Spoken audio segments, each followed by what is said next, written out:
Hello, everyone. My name is Patrick McGreevy, and along with Troy Fry, we are the authors of Essential for Living, a life skills curriculum and assessment instrument for individuals with limited skill repertoires, often described as having moderate to severe disabilities, but they have limited skill repertoires, a limited use and understanding of abstract concepts or academic skills. And for many of them, they also have a difficult time responding as either a speaker or as a listener. And when people first look at the Essential for Living handbook, it's a 280-page gem, if you will. They first look at it, many people respond by saying, "Oh my God, how overwhelming is this?" You know, they maybe were looking for something with that's a checklist and you can go in and pretty easily get into it, but it turns out we weren't the best designers in the world, and so it appears to be a bit overwhelming. So the purpose of this video is to get you started, is to sort of get you over the hump so that it doesn't appear to be such an overwhelming instrument, because most people find that once they get into it, it's not near as intimidating as it appeared in the very beginning. So remember, Essential for Living is a life skills curriculum and assessment instrument. It's designed for teachers, speech language pathologists, occupational therapists, curriculum specialists in a school district, residential managers in a program for adults, and behavior analysts, any of those individuals. Let's talk for a moment about what might have brought you to Essential for Living. Maybe you're working with children with autism, maybe Down syndrome, maybe children with other sorts of developmental disabilities, you see. And some of those individuals have spoken words, some not. Some struggle with understanding concepts, abstract concepts like numerals and letters, printed words, clocks, calendars, and spoken words used in everyday conversation. See? Or it's also possible that you are working with an adult or adults, and they have some of the same struggles. And what's happened for you are two bottom lines. Number one, your children or your adults are making very little or no progress despite months and months of instruction. And bottom line two, you are becoming more aware that the skills you are teaching are not going anywhere. That is, these skills are unlikely for your children or adults to be a part of everyday living either now or in the future. It may be that the children that you're working with, the curriculum or assessment instrument that guides their instruction, compares their performance to typical development, as does the Early Start Denver model, the ABLES, or the VB map. Or maybe it compares their performance to academic standards, like the Common Core State standards, the state academic or alternate assessment standards, or the curriculum known as unique learning systems. And while these curricula might be very valuable for many children for whom acquiring academic skills is a reasonable expectation, it's becoming more and more apparent to you that these instruments do not result in skills of everyday living and are not suitable for the individuals with whom you are working. And as I said a moment ago, maybe you're working with adults and the same situation. Maybe you're giving them skills or you're giving them tasks to do that keep them busy, but they're not leisure skills of interest to them, nor skills of everyday living. And again, it's becoming more apparent to you that these skills are not useful and will not improve the quality of their life. Enter Essential for Living, 3,100 skills with a reference point not of typical development or academic standards, but with a reference point of everyday living and ultimately a quality of life, a high quality of life. For us, this has always been a mission to bring skills of everyday living to individuals with limited skill repertoires and thereby improve the quality of their life. Now, let's look for a minute at some skills suggested by reference points of typical development or academic skills and compare these to skills with the reference point of quality of life and skills that are included in Essential for Living. Example, touching a picture of a car when asked to do so. That is an item that is found in curricula where the reference point is typical development. But that's not the kind of skill that would happen in everyday living. Nobody would expect you to touch a picture of a car when asked to do so. But they might expect you to follow a direction to come here when asked to do so that you're safe, especially in a crowded area. Another example of a skill is rote counting, which can be found in curricula that are referenced to typical development or academic skills. And sometimes, people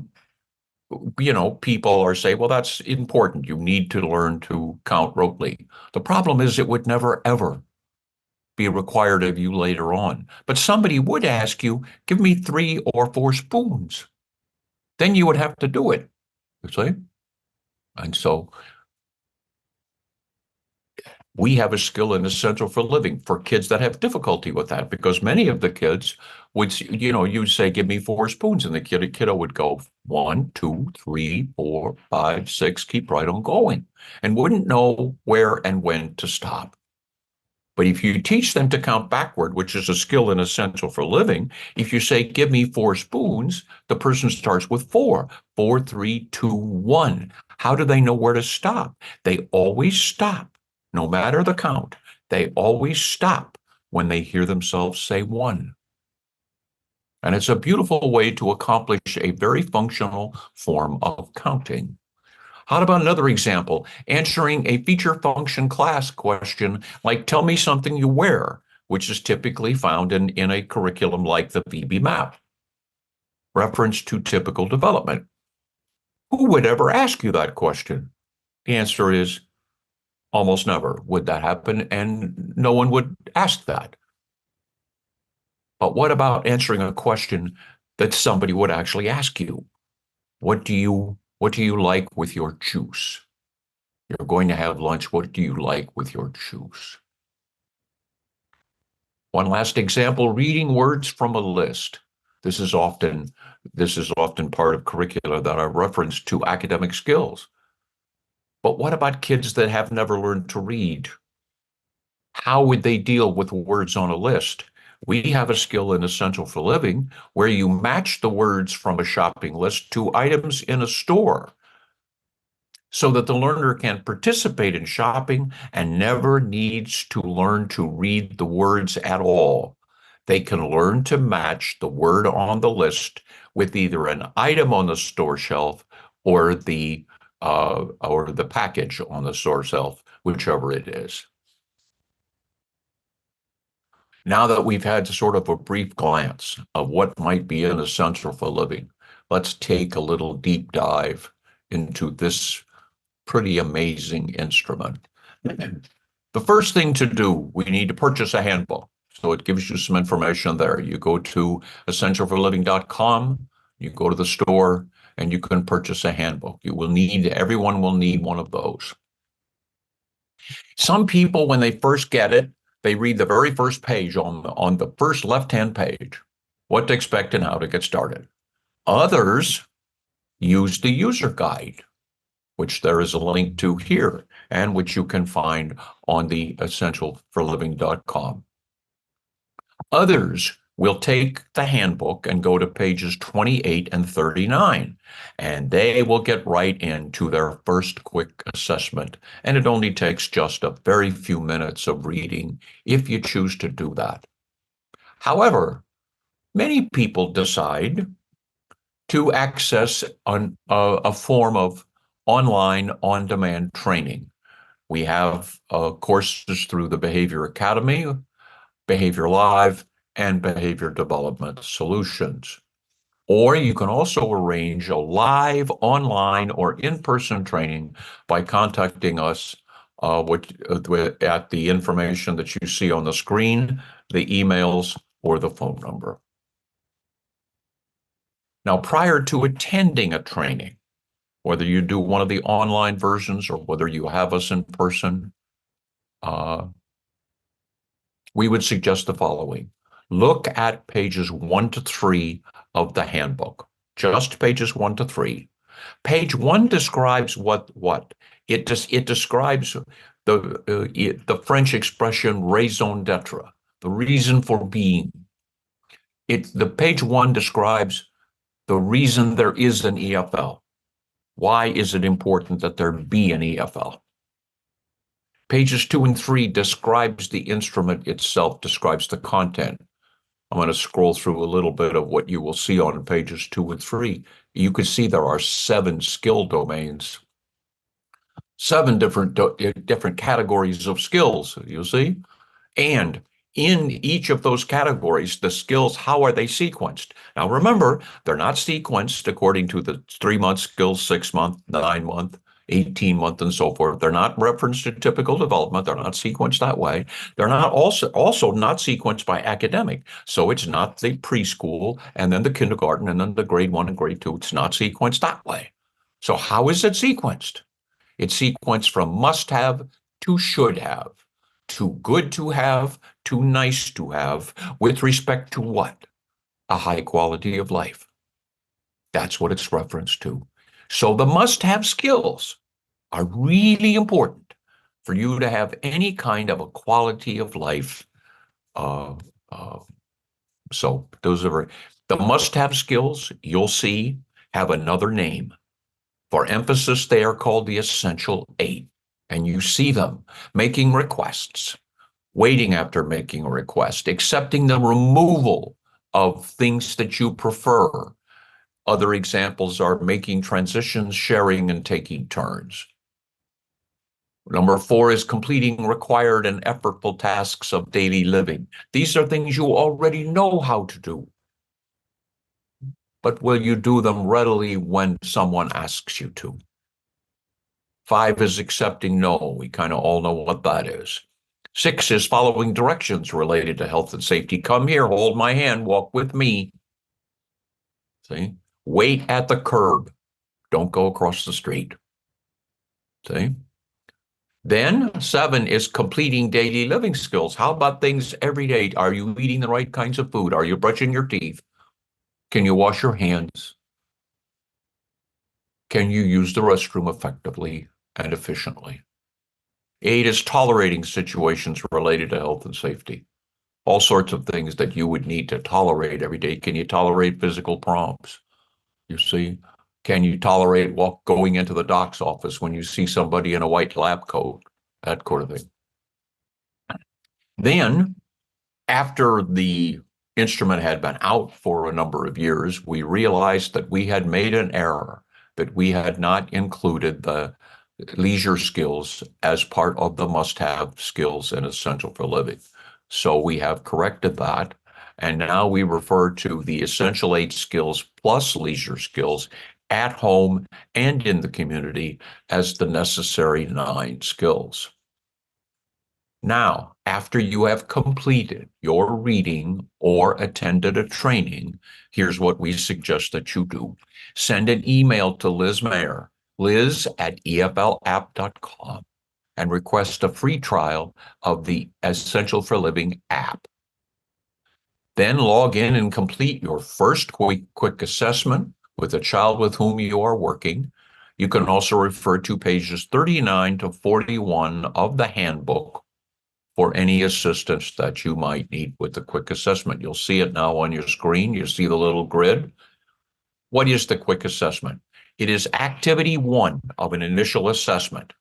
Again, you can look for this on page 28 of the EFL handbook. This activity is conducted by interviewing somebody who knows the learner well. And based on their answers, it doesn't suggest a score. What does it do? It suggests where the skill deficits might be. Here's an example about answering the question, the tendency to make requests. And here's an example of a person, and here's what the answer to the question was. The person who knew the learner very well said, this learner makes requests by exhibiting problem behavior. Or maybe the learner makes requests by leading others to items. In either case, it suggests what? It suggests that the skill deficits, our skill numbers are 1 to 5, R6, and R7 to 8. And you will see that it's in the blue domain, which is domain 1. I'll scroll back now to an earlier page, and you'll see that. As you can see, the domains of Essential for Living. Domain 1 is blue, and all the skills start with R. Once you start to use Essential for Living, this will become very easy and very familiar to you. Okay? Sometimes that it might be that 2 different answers adequately answer a question. So rather than going back and forth between one or the other, just put them both in. We're not worried about validity and reliability in the sense of a psychological assessment. We're worrying about collecting information that will help us build a program for a learner that will make a difference in their life. So after you've completed the quick assessment, what can you do? Well, let's think for a minute. What's now going to be the outcome of the quick assessment? Are you going to get a score? Yeah, you can look back and see the grid, how many 1s and 2s and 3s and 4s you have. Yes. Yeah, 1s and 2s tend to mean there's a substantial skill deficit. 3s and 4s means there's less of a deficit or no deficit at all. You can look at that if you like, but that's not the most important outcome of a quick assessment. The most important outcome of a quick assessment is a list of possible skill deficits. And that's what you will get. You will not get a score other than that little grid, but you will get a list of the learner's possible skill deficits. Now, the reason we call them possible is because we haven't put the learner in the circumstance in which the skill would be expected to occur and recorded their initial performance, because that's what we would need to do to complete an assessment. But right now, they're on the possible skill deficits list. So when you come out of your quick assessment, when you come out, you have your list of possible skill deficits. You can do one more thing if you like, but it's not required. You can go to activity 3. You'll find that on page 28 again, back to page 28. That'll be a page that you'll go back and forth with quite often. See, go back to what's activity 3? Well, if you want to, you can scan through the other skill domains. See, you can scan through. Let's go back up and see them. See, you can scan through domain 2, listener responses, and 4, daily living skills, and 6, tolerating skills. You can scan through those domains and look for items. And maybe your learner's name is Charlie, and you look at, oh, geez, that's Charlie. And you're pointing to a particular skill set. Oh, that fits Charlie. That's Charlie needs that, I think. So let's add that to the possible skill deficits list. Now, when you look through this instrument, you're going to find some skills, and it might, when you see them, it might be a little disconcerting to you. You might see some skills that wouldn't apply to your learner at all. But remember, the reason they're there is because they will apply to some learners. Some learners, the extent of whose deficit is more severe than the child that you're working with. Their deficit is incredibly more severe and more involved. And so don't let that concern you. just remember that, well, your child may not need that, but there are other children out there who will. And then the final stage of an assessment is to take the skills that are now your possible skill deficits, and one by one you put the learner in the circumstance in which the skill is expected to occur, and you record their initial performance. By the way, if you start out using the quick assessment, if you get the uh, the free copy of the app from Liz, and you start out with the quick assessment, you see, you can do all of this right in the app. Now, next question you have to yourself, okay, have we completed the assessment? Are we ready to start teaching? The answer is not quite. One more thing to do. We need to determine if the learner has an effective method of speaking. So does your learner use spoken words effectively or efficiently? Does your learner have an alternative method of speaking? And is it an effective one? If your child needs an alternative method, but they don't have one, what method might be consistent with your child's repertoire and their required audience? And then could we select a method that would endure and last a lifetime? This is where at chapter 6 of the Essential for Living Handbook, Practitioner's Handbook, is particularly useful. It was developed by Troy Fry and Pat McGreevy, but also by Janine Shapiro, who is a very experienced speech and language pathologist and a behavior analyst. And we used to have a very elaborate procedure. We go through this chapter. It's 70 pages, by the way, to 1/4 the size of the entire Essential for Living curriculum. We'd go through this procedure. Some of you, if you have an older book, you might have a piece of acetate or clear mylar that came inside the front cover of the book. And that's the instrument that we use to go through this manually to, number one, determine, does the child need an alternative method of speaking, or, and then if you need one, what might that be? Or rather than just somebody plopping PECs or plopping a tablet or whatever in front of somebody and without any analysis at all, which is what happens lots of times. It does. So you can go through that if you like, but most people would take the following option. We have a brand new app. It's called the AMS, Alternative Method of Speaking Selection Tool. And you can go to our website and get the AMS Selection Tool. Click on it. Guess what? It's free. You can use it as often as you want with as many children as you want. Okay. It was developed by Data Makes the Difference, which is one of the partners of Essential for Living. What the AMS Selection Tool will go through something called the vocal profiles. This will help us determine, does your learner need an alternative method of speaking?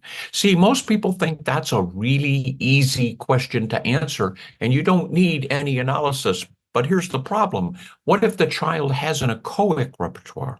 What if they can repeat words? There is a behavioral procedure that will get them to independent, spontaneous spoken words that many people in the world aren't aware of and don't know about. It came from verbal behavior, which is one of the many, many reasons why B.F. Skinner's analysis of verbal behavior is very relevant for our children and adults. So anyway, we'll go through that. Do you need an alternative method? And then what it will do, it will say, okay, if you need one, let's go select one. Let's go pick one. One that takes into account the learner's current skill set, their skill repertoire. You see? Let's match a learner to a method. See? And then let's see if one looks like it matches the learner, then let's say, okay, but wouldn't it be nice if the method also retains some of the advantages of spoken word because they are huge. If you can get to spoken word, that's the BMW of effective communication. It is. I mean, that's what you would want to get to if you could. So let's see if this method retains some of the advantages of spoken word. And then the last piece we want to know is, does it give you a large or a small audience? Are you an individual who's going to be out and about the community and is going to need to talk with hundreds of people? Or are you somebody whose life and whose movement in the community is going to be somewhat restricted? You won't need hundreds and hundreds of people. Most of the people you're going to be in contact with are people with whom you are very familiar. And so it's going to take all of those things into account. Right? Is this particular example that you see is one where there were two methods that the method selected out. First off, they selected about 10 or 12, and then it got down to these two. One was standard, adapted, and idiosyncratic signs, and the other was a portable booklet that you could use to exchange pictures, and it was a booklet that was worn by the learner, so the book was never separated from the learner. And when you take a look at what the analysis was, you see both match the learner's repertoire pretty well. Signs a little bit more than the pictures, but not much more. And then you take a look at the advantages of spoken word, and again, the sign has a few more advantages of spoken word that were retained than does the pictures. But again, not overwhelming. But here's the problem, or could be the problem. The method involving signing gives you a smaller audience. Pictures gives you a larger audience. So what you have to factor into it is this a learner who's going to need a larger audience? Because sometimes discriminating the pictures can be difficult too. You see? These are what behavior analysts call conditional discriminations, can be difficult for some of our learners. So do you need a larger audience, or is a smaller audience that's familiar going to be quite okay with you? And then on page 65 to 67 of the handbook, there's a very important couple of diagrams. And this is what these diagrams deal with. And they say, listen, once you've selected a method, let's put some criteria on it that ensure that it will last a lifetime, because there is a very high abandonment rate of alternative methods of speaking. Speech pathologists all over the world report this. I wish we could show you some published data, but we can't because, to our knowledge, there isn't any. But you go and ask experienced speech and language pathologists, and everywhere you go, they will say lots of people, sometimes as many as half of the people who have an alternative non-vocal method of speaking abandon it later on. So what we want to put is to make sure our learners don't abandon it. You see? So we have what we call the CAFE criteria. CAFE is just a convenient acronym. It stands for, is the method continuously available? Continuously available. Is it frequently used? And is it effortless? And all three criteria must be present. You must meet all three criteria in order to carry forward. To make sure that all of this time and energy that's put into finding an alternative method of speaking for somebody who is probably not going to be capable of using spoken words. Well, boy, this thing better be there, and it better last a lifetime.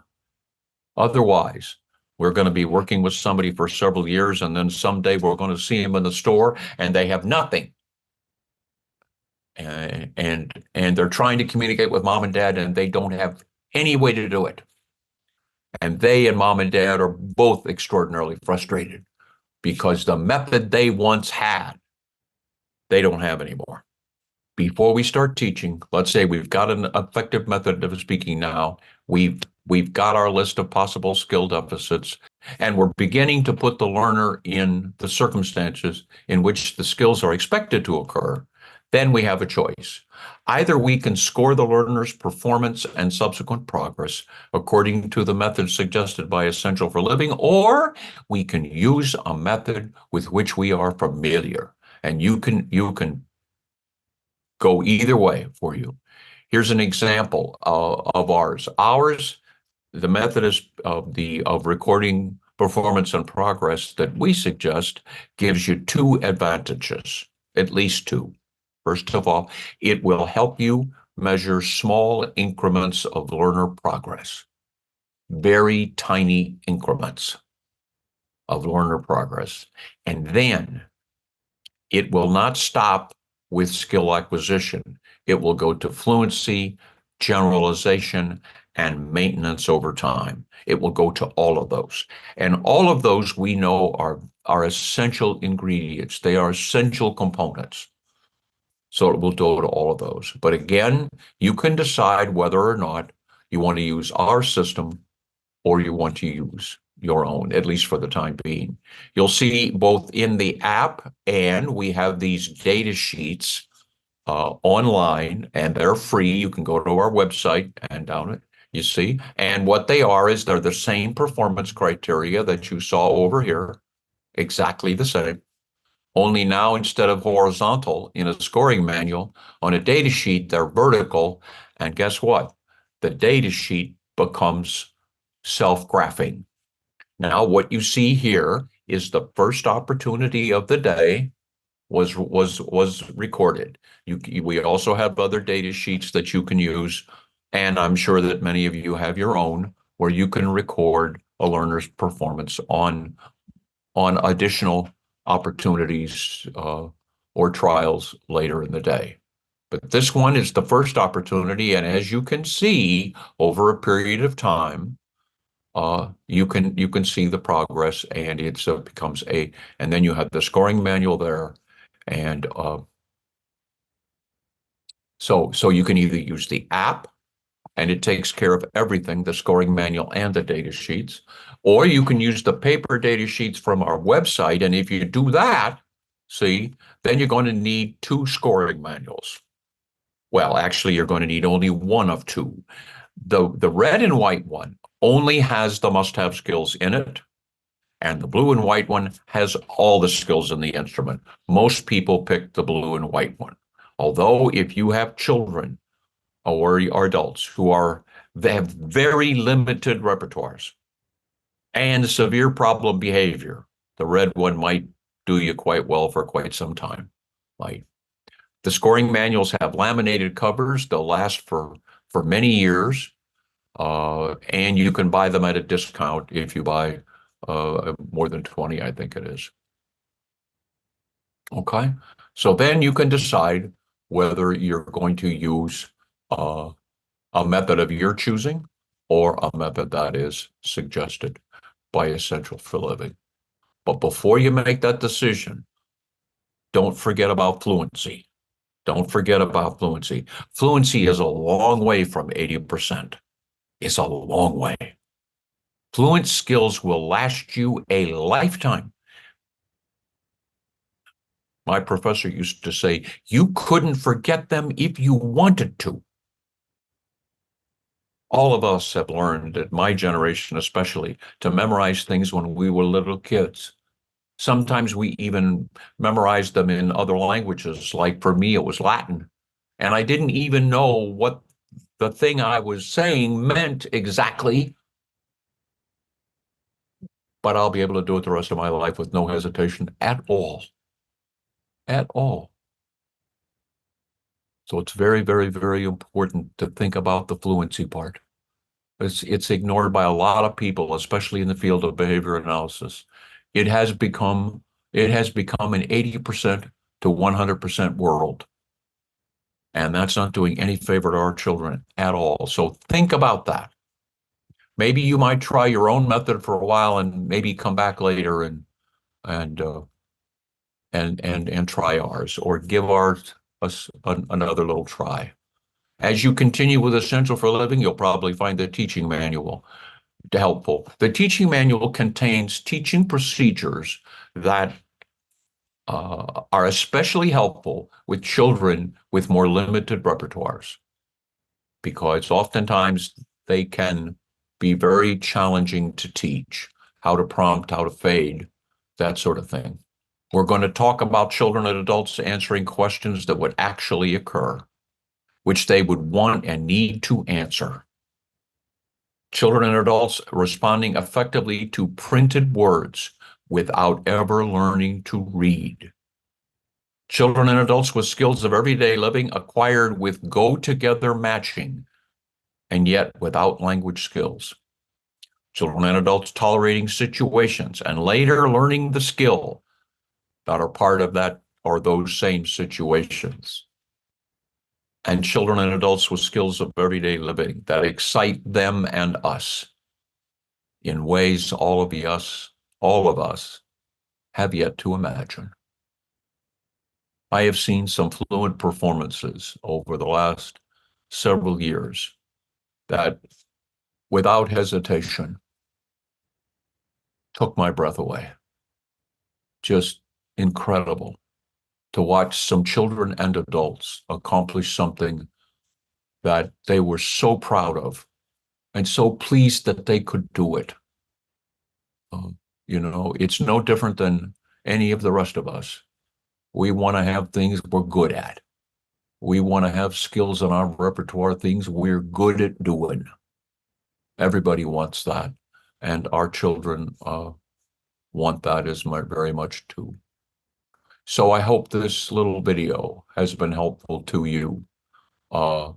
Please, before I leave, let's review a couple of things. First off, we have Q&A sessions.